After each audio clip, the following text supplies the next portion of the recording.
Boa noite. Mais uma vez, é uma alegria poder estar aqui. É uma alegria podermos rezar juntos.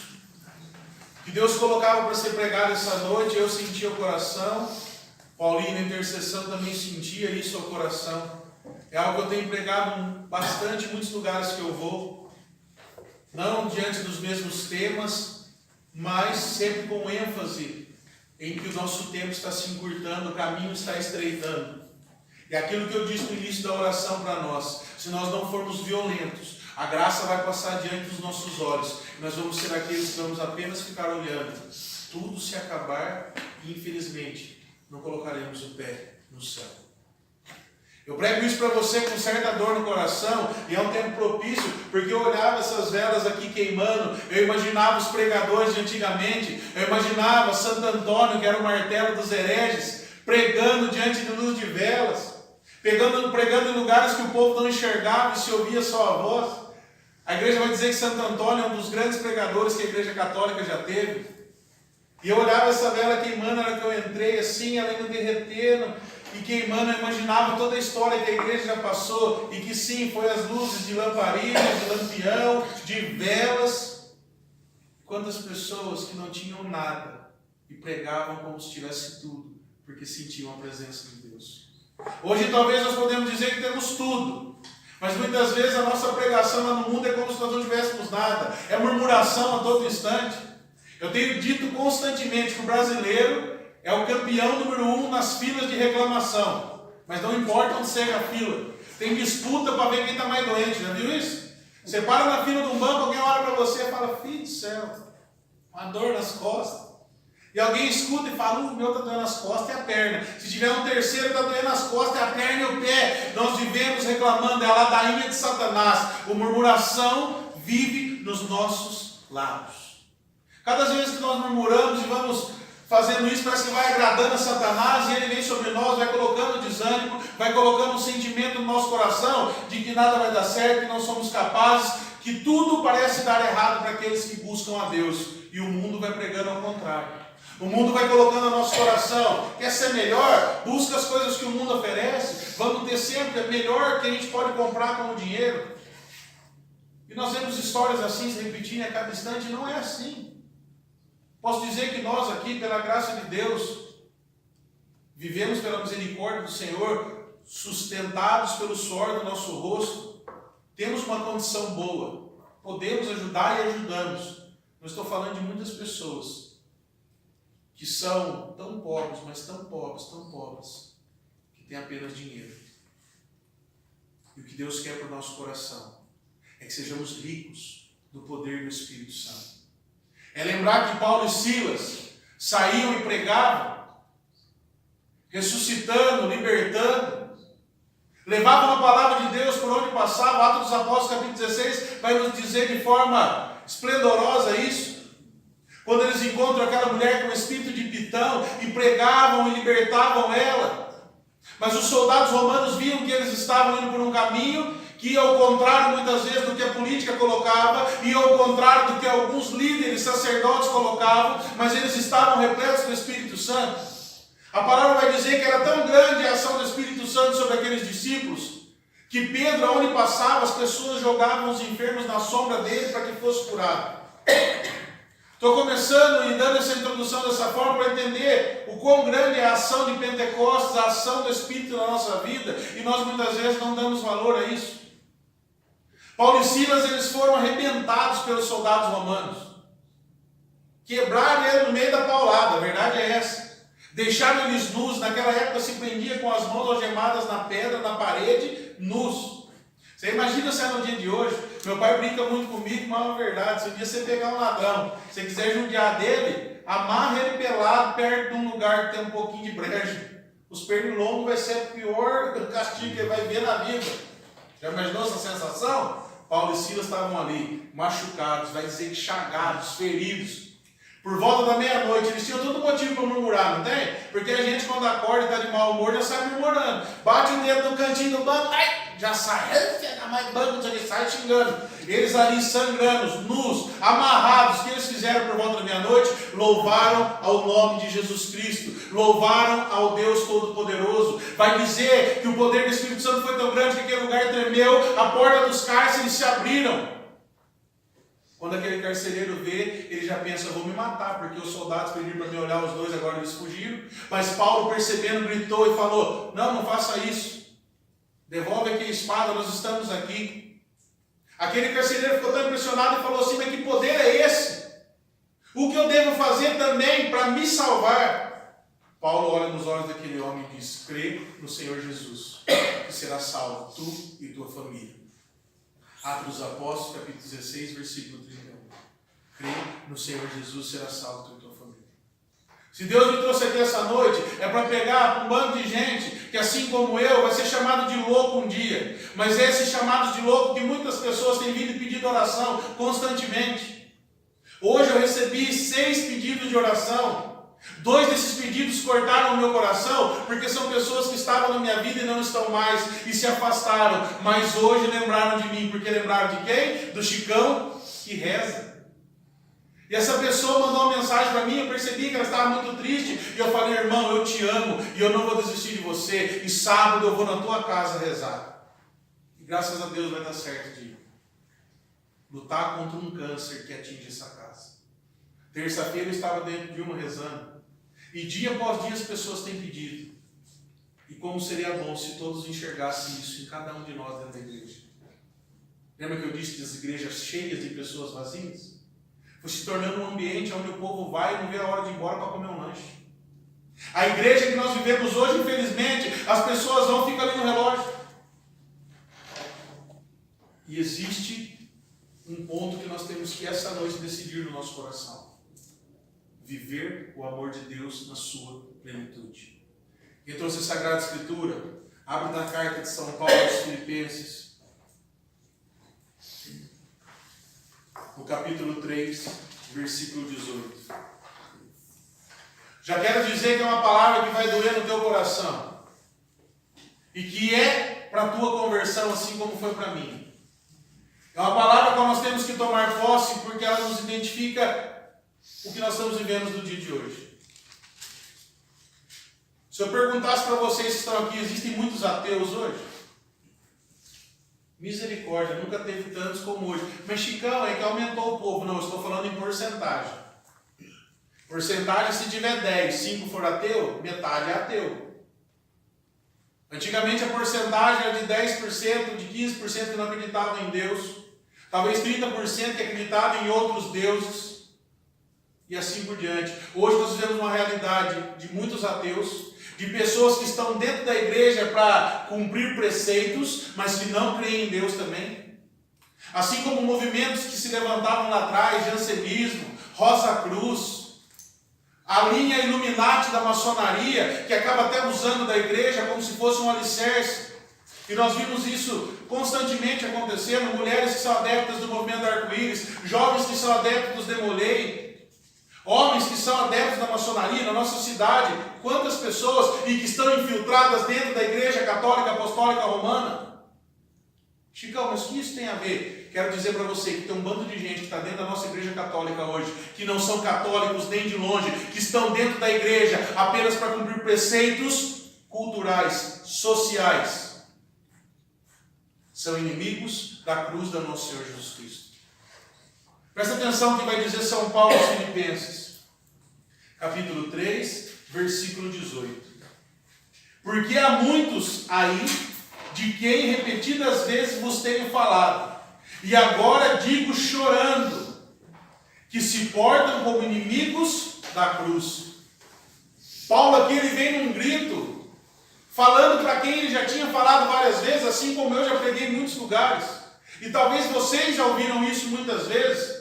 Mas Paulo ele vai ao encontro do nosso coração e grita, eu estou chorando porque tem um povo que já ouviu falar de Jesus, sabe quem ele é, os milagres que ele faz, as curas, as libertações, sabe que ele é o único caminho que nos leva ao céu, como nos ensina o Evangelho de São João, capítulo 14, versículo 6, eu sou o caminho, a verdade e a vida, e se não for por mim, não chegarás ao Pai.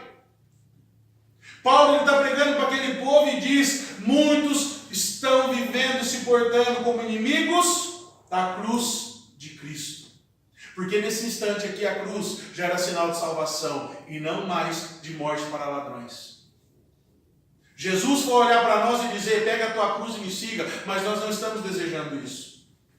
Versículo 19: e cujo destino é a perdição, cujo Deus é o ventre. Você vai ver que aqui está escrito Deus com a letra minúscula, porque ele vai colocar que cada um está pensando no seu próprio umbigo, e é uma realidade que nós vemos. Quantos acidentes aconteceram pelo Brasil afora recentemente? Quantas pessoas, ao invés de querer ajudar, vão lá e filmam? Porque está pensando nos status que vai acontecer, quantas curtidas vai ter, quantas pessoas vai compartilhar. Enquanto nós postamos as coisas de Deus dentro do Facebook, Instagram, o que quer que seja, muitas pessoas dão risada. Pessoas que estão em grupo, que fazem parte de oração e saem, mas ficam no grupo de amigos da infância, que fica mandando pornografia o tempo todo e não desistem de sair. Mas no grupo da igreja, que está mandando oração, que sim, tem aquela senhorinha que manda bom dia todos os dias com a figurinha, mas está ali evangelizando, levando um pouquinho de alegria do amor de Deus. Mas tem outros grupos que estão mandando pornografia e que o cara não sai, porque se tornaram inimigos da cruz de Cristo. Versículo 20: nós, porém, somos cidadãos do céu. Perdão, não terminei o finzinho do 19. Cujo Deus é o ventre, para quem a própria ignomia, ou seja, os pecados, é a causa de envaidecimento, e só tem prazer no que é terreno. Se eu fizer uma pausa aqui e perguntar para vocês, em quantas coisas nós somos apegados? Vou falar o Chicão, eu gosto muito, mas eu amava som de carro. Eu gastava dinheiro que eu ganhava em som de carro. Teve uma época que eu tinha um paredão de som com 4 de 18, 2 de 15, 16 corneta, 2 Twitter, dentro 2 potências de 2.500 watts. Eu tinha 5.000 watts de som, watts reais. Pra você ter uma ideia, um trio elétrico normalmente tem 7.000 watts, esse que toca em Salvador. Eu tinha uma caminhonete com 5.000 watts de som reais. E amava aquilo ali. Próximo de 25 mil reais eu gastei na época no S10. Com o tempo, pela graça de Deus, eu fui me desapegando. Hoje os alto-falantes que eu tinha em cima dela são os que a gente usa para tocar nos eventos da igreja. A gente vê que onde abundou o pecado, superabundou a graça. Assim que São Paulo vai dizer, aquilo que eu usava para tirar vidas muitas vezes, porque onde estava o som da caminhonete era bebedeira, era bagunça, e ficava infiltrado tudo quanto é romaria, rodeio. Eu pagava para entrar dentro do rodeio de Jaguariúna na rede, para ficar com a caminhonete com o som ligado lá dentro. Era um caminho de perdição que não teria volta se eu estivesse lá até hoje. Vivendo o quê? Essa ignomia, esse pecado. E achava que eu estava fazendo o quê? Abalando. E normalmente é assim quando a gente é apegado a alguma coisa. Mulher que ama sapato. Se ela tiver 200 par, tem 2 ou 3 que ela gosta mais, normal. E ela vai usar mais aqueles, porque não machuca, não faz nada. Mas se tiver um que é bem bonito, que sabe que é caro, vai ter uma festa chique, mesmo que fizer bolha no pé, ela vai com o sapato. E eu não consigo entender isso até hoje. Né? Dá risada porque é verdade. É igual o seu Anjo que está aqui, eu vou usar o nome dele porque ele é meu parceiro de comunidade. Você imagina se falasse para ele que ia ter um antídoto agora para crescer cabelo. Vou perguntar, você ia querer? Por que você ia querer? Porque quando você tinha cabelo você achava mais bonito, né? Aí eu vou olhar para você e vou dizer, Deus sonhou ser assim, e você é bonito careca. Amém? Ganhou dica. O que não tem no ser cresceu no giló. Olha que homem bonito. Deus sonhou assim. O que farta de carne no Léo, sobra de mim. Mas podia empatar um pouco para ficar os dois equilibrados. Nós muitas vezes nos perdemos nessa consciência, nos apegamos naquilo que é terreno. Esse se apegar no que é terreno é o que mais dói nos nossos corações hoje em dia. Nós não temos medo da morte. Nós temos medo de deixar as coisas aqui. As pessoas, os bens, os patrimônios.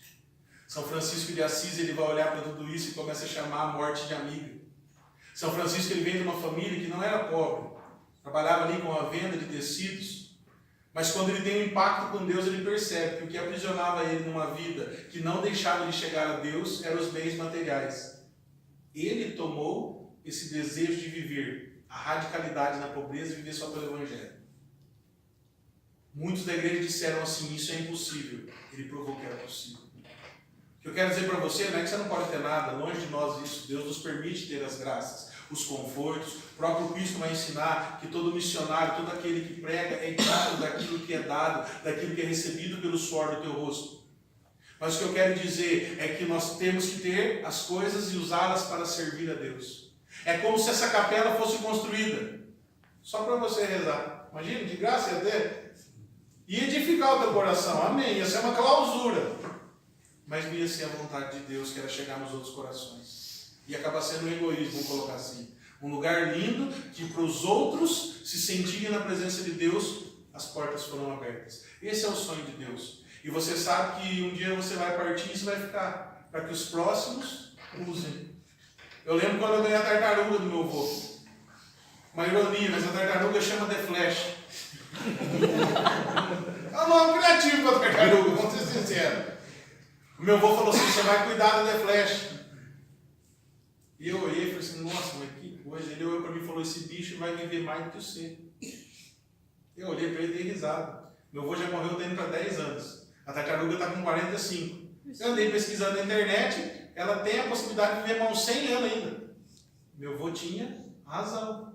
Mas ele não ficou apegado na tartaruga. Ele gostava. Mas ele falou assim, é para você, daqui vai para outro, você vai morrer e ela não. Pode ser que ela fique enferma, não sei. Mas a média é que ela viva até uns 120 anos. O normal dela aí. Uma sabedoria de alguém que estava pronto para partir. Eu lembro que eu estava posando com ele no hospital e tocou uma moda de viola no meu celular. Eu botei uma música do Tião Carreiro, de toque.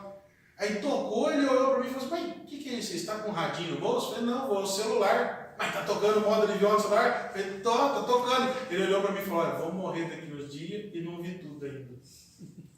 Nós vamos morrer e não vamos ver tudo, porque não é da vontade de Deus que experimentemos tudo. Quem faz isso conosco é Satanás. Satanás, ele quer colocar várias coisas para experimentar de todos os tipos, sejam drogas, bebidas, pornografias, para nos tirar da presença de Deus. Versículo 20.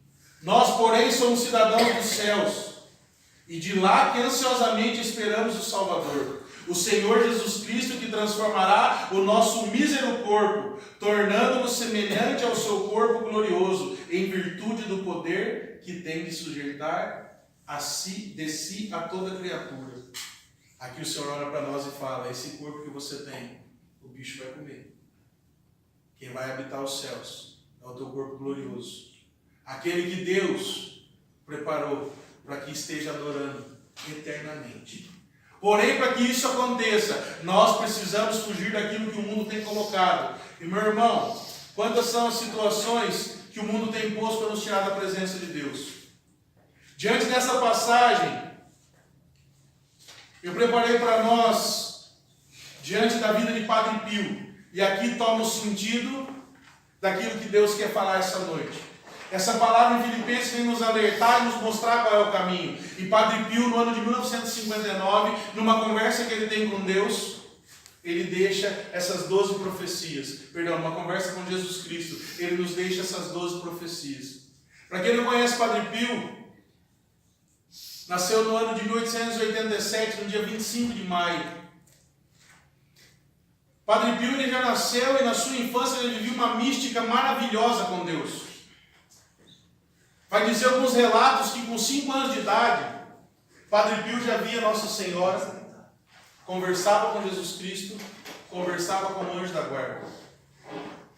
O gosto de Padre Pio era colecionar figurinhas de santos, sabe esse santinho que a gente vê lá nos lugares hoje? Enquanto a molecada queria jogar bola, soltar pipa, rodar peão, ele tinha lá as figurinhas de santo, que era o prazer dele de guardar, para ir conhecendo e ter intimidade com os santos.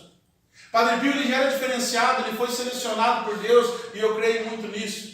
Ele foi crescendo, e um dia a mãe dele falou assim, filho, ele chamava Francesco Fordione, e a mãe dele olhava para ele e falava, filho, você não vai brincar com as outras crianças lá fora? Ele olhava para a mãe e falava, não mãe, porque eles estão lá brincando com coisas que são pecado, eles ofendem a Deus. Sabe o que ele fazia? Ia para dentro da igreja com 5 de 5 a 8, até 10 anos, ia aos pés de Nossa Senhora e começava a rezar, pedindo perdão pelas brincadeiras que aqueles moleques estavam fazendo contra os sacerdotes, contra os santos da época. Desde a sua infância ele já tinha um desejo muito grande de aproximar o coração dele de Deus, vivia uma mística que sempre arrastava ele para a igreja. Com 14 anos ele conhece os freis capuchinhos, ou seja, a ordem menor franciscana, e vai se apaixonando pela vida de São Francisco. Vendo que aquele homem vivia voltado a Deus, Padre Pio queria o quê? Na época ainda Francisco, ele queria imitar São Francisco de Assis, e o coração dele ardia por isso, por aquela santidade, porque ele era um amigo da cruz do Senhor, ele vivia aqueles preceitos. Eis que São Francisco vai com 16 anos, entra para aquela ordem, começa a estudar, ele vai se aprofundando, vai até se tornar sacerdote. Quando ele está já no caminho do sacerdócio, tendo essas místicas que ele sempre viveu, tanto com Nossa Senhora, a ponto do próprio demônio aparecer para ele, vestido de Nossa Senhora, e ele reconhecer que era o demônio. E ele cita em um trecho que ele sabia que era o demônio, porque todas as vezes que ele foi Nossa Senhora de verdade, ele sentiu temor. Ou seja, respeito profundo, porque ali estava uma divindade diante dele, aquela que o ventre teve o próprio Deus. E quando foi o demônio, ele olhou para Nossa Senhora e sentiu prazer. Ele falou, não é Nossa Senhora, porque Nossa Senhora eu temo. E ali ele, naquele momento preciso, ele olhou e falou, retira-te demônio, não és a minha mãe. Padre Pio, ele tinha esse sentimento profundo de amor por Deus. Ele chegava a ficar no confessionário de 14 a 16 horas atendendo as pessoas. Rezava de 1.000 a 3.000 Ave Marias por dia, sem parar. Padre Pio, ele recebe os estigmas, o primeiro sacerdote a receber estigmas. São Francisco não foi sacerdote, fique claro. Padre Pio é o primeiro sacerdote em toda a história a receber os estigmas, os 5 estigmas de Cristo. Nos pés, na costela, do lado aberto e nas mãos. Quando nosso Senhor Jesus Cristo derrama sobre ele esse fardo de ter os estigmas, ele dá um prazo que se duraria por 50 anos. Meu irmão, você imagina você hoje recebendo os estigmas de Cristo? Padre Pio vai dizer que as quintas-feiras, todas as quintas-feiras, vertia ainda mais sangue do que nos dias normais, porque era a preparação do Getsemane. Na sexta-feira, então, sangrava de forma absurda. No sábado à noite começava a diminuir o sangramento e as dores, mas todas as quintas e sextas-feiras ele sentia a mesma dor que Jesus sentia na cruz. Para você ter uma ideia, tem relatos médicos que ele precisou fazer uma cirurgia. O médico foi dar anestesia e falou, você está brincando? Pode me rasgar e me operar. O médico falou, que jeito, você não vai aguentar? Ele falou, você não sabe as dores que eu aguento todos os dias. O médico operou ele acordado, para você ter uma ideia de uma enfermidade que ele teve. E a dor não chegava perto do que ele sentia nas suas chagas. Padre Pio foi um homem do nosso tempo. Ele morreu, tenho certeza que alguns aqui já estavam vivos aí até brincando. Ele morreu em 1968, no dia 23 de setembro de 1968. É um santo do nosso tempo, da nossa época. É um santo que não está distante de nós. Ele viveu por 50 anos com aquelas chagas. Você imagina o sofrimento que ele vivia, aquilo aproximava ele de Deus, aquilo aproximava ele da graça do Senhor. Padre Pio foi considerado em vida santo. Por quê? A igreja caiu matando em cima dele, porque falava que aquelas machucaduras eram ele que causava. A ponto de deixar ele afastado do sacerdócio, afastado de atender confissões, afastado de celebrar santas missas, e ficou em tempo em clausura, sendo estudado por médicos, por bispos, por sacerdotes convocados só para isso. Fizeram uma pressão terrível sobre o Padre Pio. E sabe qual a conclusão que chegaram? Esse homem é santo. Não tem outra explicação. Por 50 anos aquelas feridas ficaram ali. Chamava muita atenção que todo o sangue que saía não coagulava. Ele estava sempre gelatinoso e cheirava perfume de rosas. Todos os relatos de todas as pessoas que beijaram as mãos de Padre Pio dizem que cheirava rosa, profundamente rosa, não tinha cheiro de carne podre, que era o normal para se sentir. A santidade daquele homem rompia barreiras e Deus derramou sobre ele o dom da bilocação, de estar em 2 lugares ao mesmo tempo. Um relato que chama muita atenção foi de um padre aqui no Uruguai, que não tinha proximidade nenhuma com o Padre Pio. Não é como hoje que a gente digita no Google, aparece as coisas. Não é como hoje que já faz reportagem. Em 1968 estava começando a se vender mais televisões, para você ter uma ideia, que normalmente eram em programas locais, porque não tinha transmissão como tem hoje. Um padre no Uruguai estava rezando e um padre enfermo, muito enfermo. E o padre disse: por que você não pede a intercessão de Padre Pio? Ele falou: eu nem conheço, não sei quem é. E outro padre disse: eu ouvi falar que ele é um santo de muitos milagres. Esse homem rezando, Padre Pio ainda vivo, o sacerdote ali enfermo a ponto da morte, ele começou a clamar Padre Pio. E ele ia morrer. E o bispo precisava dar uma extrema-unção e não ia por nada. E ele fez um pedido: Padre Pio, se é da tua vontade, pede que aquele bispo venha aqui. Eu não sei a cidade ao certo, mas Padre Pio aparece o bispo e diz: vai visitar tal padre. Quando ele chega lá, o bispo deixa apenas um bilhete na mão daquele sacerdote dizendo: o padre veio me chamar. Padre Pio foi até na casa daquele bispo, sem nunca ter saído de San Giovanni, na Itália. Isso se chama bilocação. O fato mais curioso de todos, que fez todo um batalhão de exército se converter. Um paraquedista saltou do avião. Quando ele salta desse avião, está em queda livre, ele tenta abrir de todas as formas, o paraquedas não abre. Ele começa a rezar. Era um soldado muito fervoroso, católico, e ele clama quem? Padre Pio. Diz que num relance ele vê Padre Pio ao lado dele, que Padre Pio o segura, vai, ele sente um impacto leve ao chão, mas ele levanta intacto. Por que houve a conversão do batalhão? Porque todos sabiam que ele estava no avião e todos viram ele na terra com o paraquedas fechado. E no mesmo instante ele disse: Padre Pio me segurou dos céus e fez com que eu não morresse na queda. O que eu quero dizer para você é que o santo a qual eu estou relatando, ele tem um peso de importância tremenda dentro da igreja e da nossa história, aquilo que nós vivemos.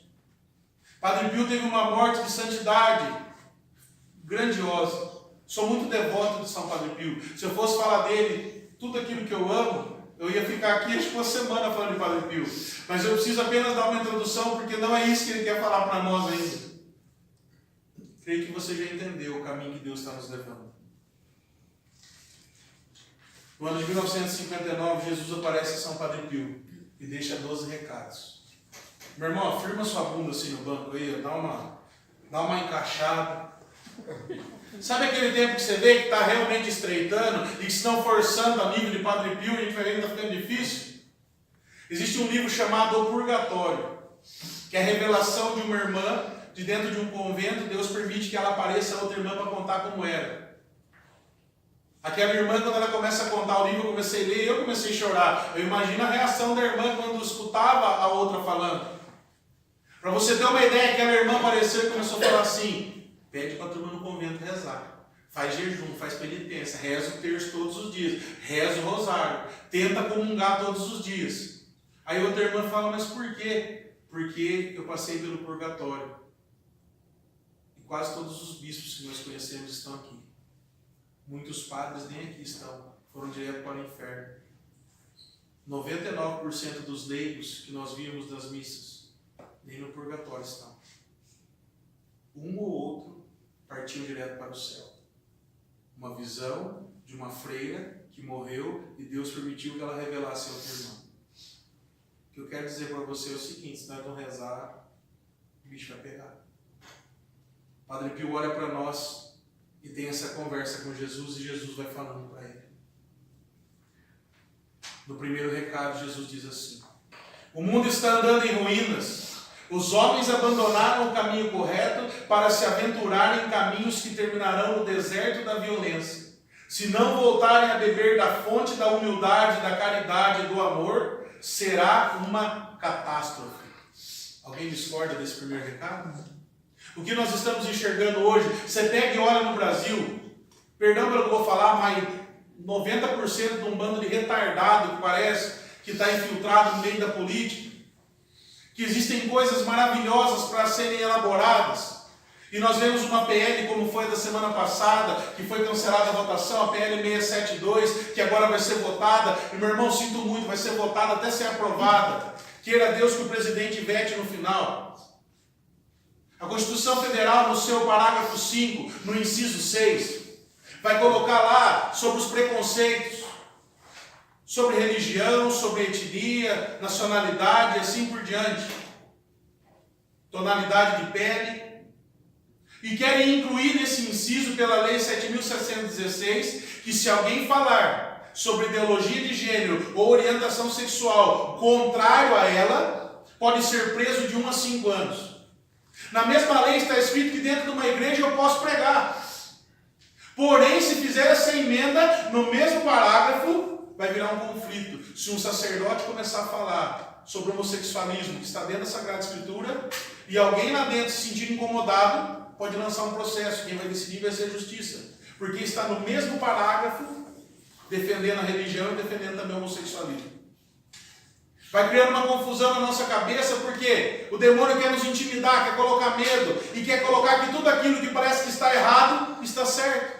Quanto pior, melhor. É a frase que eu tenho escutado muito hoje. Para que você tenha ideia do quão nocivo é isso. No ano de 2014, 2015, eu fiquei semanas e semanas lendo o plano do MEC, que seria aquilo que ia ser passado nas escolas. Aqui em Mojimirim, graças a Deus, nós em 5 irmãos, mais 2 vereadores, conseguimos vetar a palavra ideologia de gênero e orientação sexual de dentro da planilha do MEC, que ia ser colocado para as nossas crianças a partir de 8 anos de idade. Para você ter uma ideia no mal que isso ia causar, banheiros mistos onde homem e mulher iam usar junto. Você imagina sua filha de 8 anos de idade, junto com um professor, muitas vezes, que tem uma tendência errada. Infelizmente pode acontecer, não estou generalizando, pelo contrário, diz professores maravilhosos, mas e aqueles que estão com uma tendência ruim? Que pode haver pedofilia, pode acontecer abusos e tudo mais. Para piorar, se essa lei entra em vigor, um pai que olha para o filho e diz assim: filho, você é homem, nasceu homem, você vai ser homem.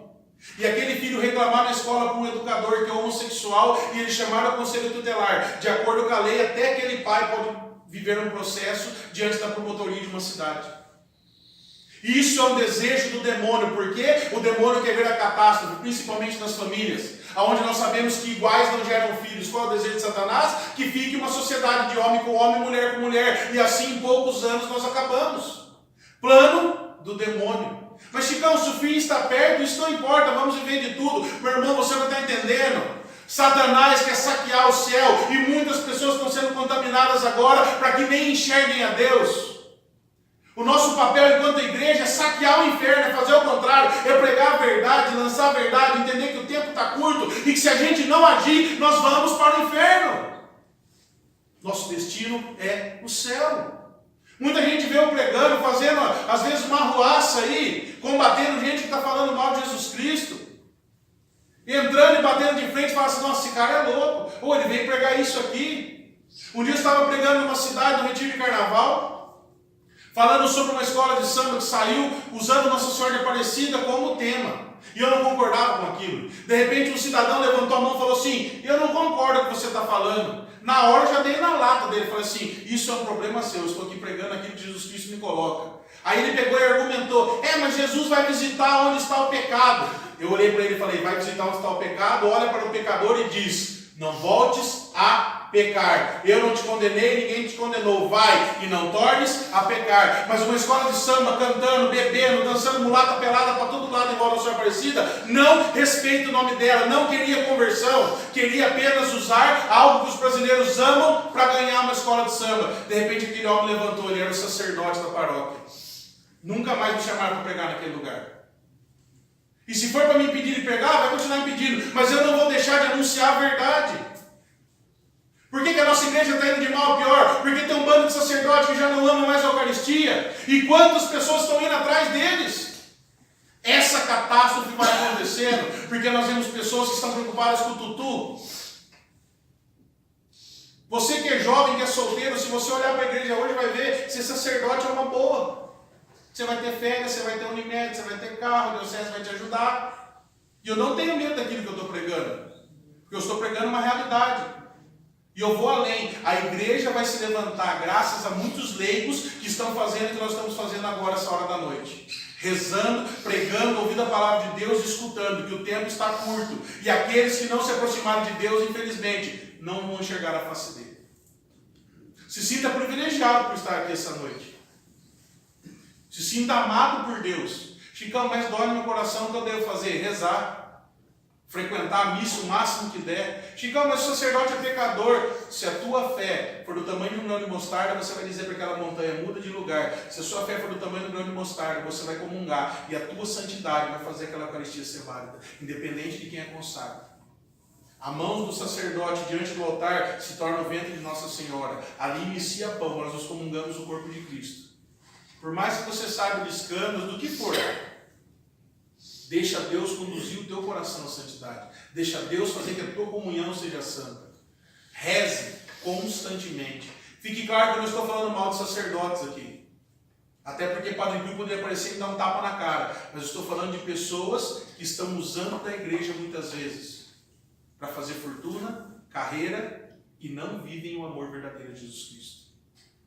Segundo recado, ele vai dizer assim para nós: coisas terríveis virão. Já não posso interceder pelos homens. A piedade divina está a ponto de terminar. O amor fora criado para amar a vida e terminou destruindo a vida. É o que nós conversávamos há um tempo. Acabou-se o tempo daquele amor, da misericórdia, qual nós ouvimos Santa Faustina falar tanto. Eis um tempo que nós temos que correr mesmo para a barra da saia de Jesus. Senão nós vamos ficar para trás. Não vamos ver a graça acontecer na nossa vida. Terceiro recado. Quando o mundo foi confiado ao homem, era um jardim, era um paraíso. O homem transformou em uma atmosfera cheia de veneno. Eu sei que nós aqui em Maurê conhecemos um pouco de agricultura. Se a gente voltar 40 anos atrás, não tinha 1/3 dos venenos que existem hoje. E outra, quantas pragas existem? É por imaginar que o próprio homem criou as pragas para vender o veneno, para fazer riqueza a partir daquilo. E os nossos rios, as nossas terras, as nossas plantações, quase tudo foi se consumindo. Infelizmente, o próprio homem criou o veneno que vai extinguir ele. Infelizmente. Vai continuar dizendo assim: é necessário um trabalho profundo para mudar tudo isso, que só pode vir do céu. Quarto recado: prepara-se para viver 3 dias de total escuridão. Quantas aparições de Nossa Senhora tem falado disso? Dias de treva, de escuridão. Padre Pio aqui, ele é agressivo no que ele fala na conversa com Jesus. Olha do jeito que ele vai dizer: prepare-se para viver 3 dias de total escuridão. Esses 3 dias estão muito próximos, e nesses dias os homens permanecerão como mortos, que não mais verão a luz do dia, não mais comerão nem beberão. Depois a luz voltará, mas muitos serão os homens que não enxergarão a graça. Que o coração já vai perder a fé, já não vai ter mais tempo de buscá-la. A terra tremerá. Quinto recado. Muita gente escapará assustada. Correrão sem ter uma meta, ou seja, para qualquer lugar. Dirão que há salvação em algum lugar e eles correrão para lá. Mas cairão em um precipício e dirão que no Oriente há salvação. E as pessoas também irão para lá, mas cairão também num forno. Sexto recado. A terra tremerá e o pânico será grande. A terra está enferma, o terremoto será como uma serpente, e sentirão arrastar-se por todos os lados, e muitas pedras cairão e muitos homens perecerão. Sétimo recado: vós sois como as formigas, porque virá o tempo em que os homens tirarão os olhos por uma migalha de pão. Existe um filme chamado, não me recordar agora, acho que é Livro de Eli, onde demonstra cenas parecidas com essa. As pessoas se matam por um pouquinho de gasolina, se matam por um pão, se matam por um pedaço de carne. Vai falar sobre a Sagrada Escritura. E é um livro muito interessante porque a última Sagrada Escritura que foi deixada sobre a face da terra, ela está em braille. E a única pessoa que conseguia ler era um cego. Um filme, no meu ver, maravilhoso, porque serve para o nosso dia a dia. O pior cego é aquele que não quer enxergar. Tem a visão, mas não quer enxergar. Nós estamos vivendo num rumo assim. Meu irmão, se essa pregação não servir para ninguém aqui hoje, eu dou glória a Deus, porque já mostra que nós estamos no caminho para o céu. Mas eu estou pregando para que você use isso para outras pessoas, e é necessário passar para adiante, que o fim está próximo. Meu irmão, há 2 mil anos atrás, João Batista gritava: convertei-vos, credes no Evangelho, o fim está próximo. E nós não estamos dando bola, e agora estamos vendo que tudo aquilo que foi pregado, aquilo que foi deixado, foi orientado, está acontecendo dia após dia. Nós estamos voltando a viver Sodoma e Gomorra de forma idêntica. Não se assuste se atirar fogo em tudo daqui a pouco. 7º recado, continuando ainda: os negócios serão saqueados, os armazéns serão tomados e roubados, assaltados e destruídos. Pobre será aquele que nesse dia escuro estiver sem uma vela, sem um copo de água e sem o necessário por 3 meses. Uma terra vai desaparecer, uma grande terra, um país quase todo será apagado para sempre do mapa, e com ele serão levados para a lama os homens, a história e suas riquezas. 9º recado: o amor do homem será transformado em palavra vazia. Como pode esperar que Jesus te ame, se nem sequer tu amas os que comem na tua própria mesa? Quantas pessoas estamos vendo hoje abandonando a família? Pai matando o filho, filho matando a mãe. E aqui do jeito que ele coloca, é o nosso dia a dia, ninguém come junto quase mais. A loucura, a correria do dia a dia nos faz comer cada um no cômodo da casa, e se come junto às vezes briga. E é uma verdade. Continua dizendo: da ira de Deus não serão perdoados os homens que vivem só a partir da ciência, mas os homens de coração serão perdoados. Jesus falando para Padre Pio, ele ora e fala: estou desesperado, não sei mais o que fazer para que essa humanidade se arrependa. Se continuar por este caminho, a tremenda ira de Deus se desencadeará como um tremendo raio.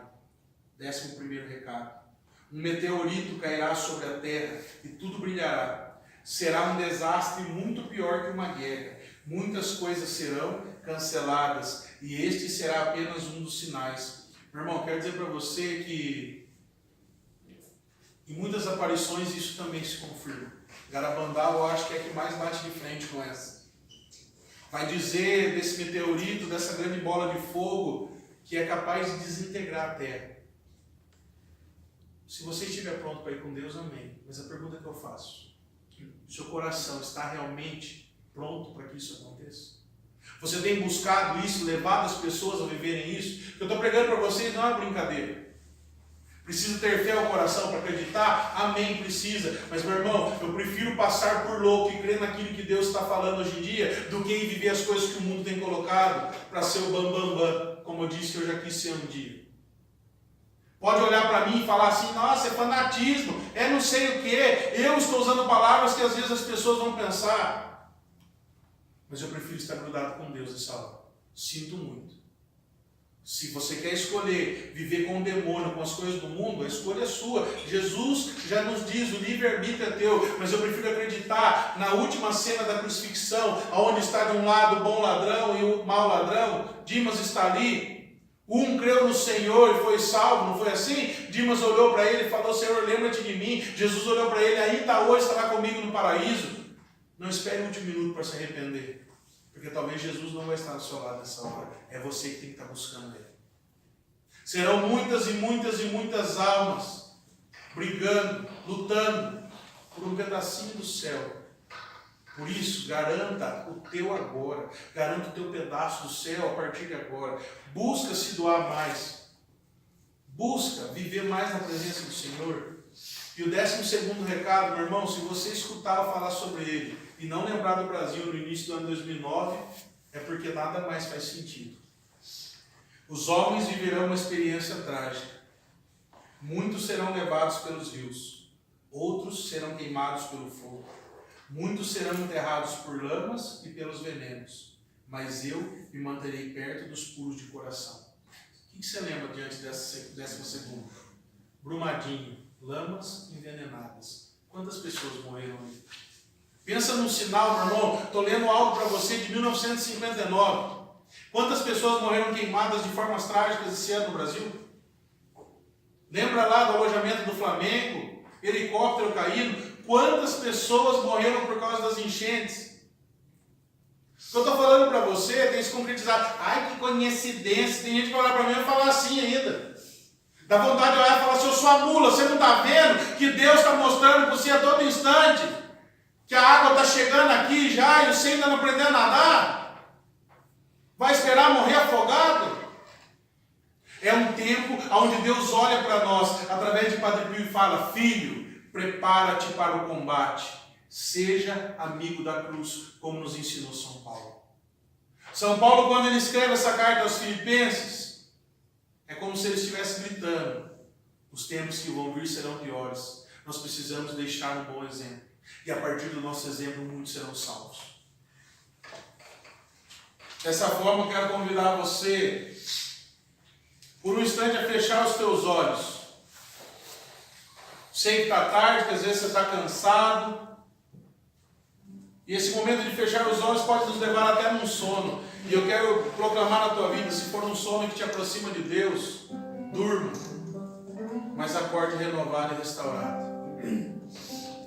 Eu quero desafiar o teu coração a ser um novo homem, uma nova mulher. Eu sei que você já está lutando para isso a cada dia. Eu não estou pregando aqui com um povo que está fora da igreja. Por isso que eu preguei de uma forma tão ardida aos nossos ouvidos.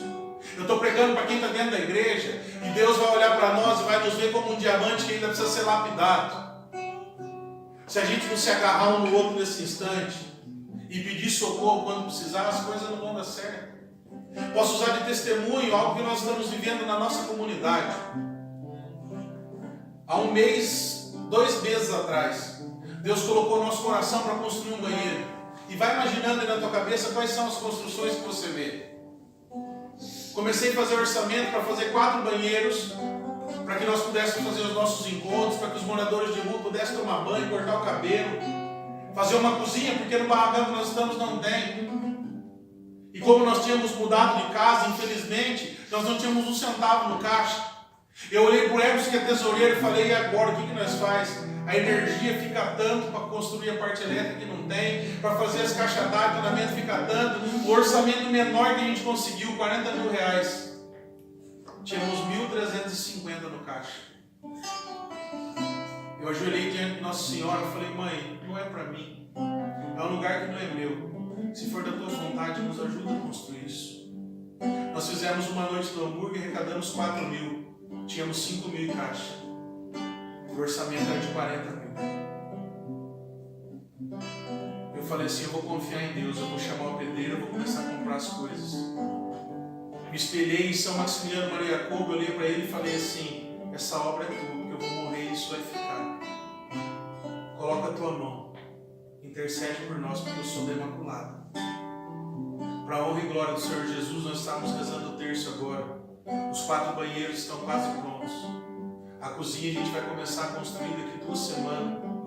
E logo nós vamos cobrir aquele lugar. Há 2 meses atrás a gente não tinha um centavo. Mas tudo aquilo que o Senhor sonhou foi construído e vai ser terminado. É um lugar alugado, não é nosso, não vai ficar para a gente. Vai ser abatida a construção do aluguel.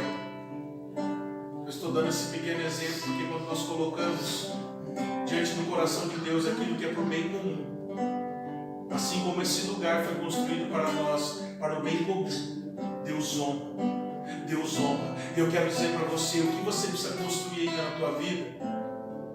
Talvez é a salvação do teu filho, da tua filha que está distante, mas você não tem depositado diante do coração de Deus isso. Talvez você não tenha se ajoelhado diante da imagem sozinho, diante de uma imagem sozinho, chorando, e ali derramar as tuas lágrimas, dizer, mãezinha, eu confio em ti, eu sou tua filha, eu sou teu filho, e eu quero consagrar minha família. Por mais que eles estejam longe, eu quero construir esse elo contigo. Quero desafiar o teu coração a ser ainda melhor do que você já é, e confiar plenamente em Deus. O demônio é um leão que tem nos rodeado, rugindo sem parar, pronto para nos devorar. Mas para a graça de Deus nós vamos alcançar a misericórdia dele. Eu não vim aqui à toa essa noite. Eu não saí lá do Santo Terço. Eu não deixei a minha casa à toa. Eu vim fazer aquilo que o Senhor sonhou. E Ele queria que eu dissesse para vocês. O fim está próximo. O tempo é curto. Mas nós estamos juntos lutando pelo céu. Que hoje seja a primeira de muitas e muitas e muitas quintas-feiras que nós vamos adorar Jesus, escutar a palavra, cantar, louvar, clamar o Espírito Santo juntos. Porque quando o fim se aproximar, muitos vão vir com sede, e a única figura de Deus que vão encontrar vai ser você, vai ser a mim, e nós temos que estar prontos, de braços abertos, para levar essas pessoas à fonte verdadeira que é Jesus Cristo. Obrigado, Jesus. Bendito seja. Reza com essa canção. Entrega o teu coração definitivamente a Jesus. Obrigado, Senhor. Bendito seja. Louvado seja.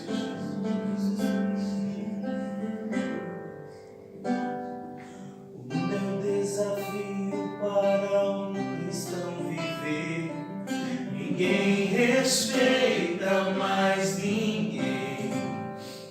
As pessoas já não pensam no bem do seu irmão, nem pensam para agir e nem ouvir teu coração. Jesus morreu por mim e por você. Ele nos ensina a viver. Então abra o teu coração, deixe que o Senhor mostre a ti o seu amor. Não posso esquecer que Jesus me julgará, e um dia face a face com Ele eu vou estar. A hora chegou de buscar a conversão,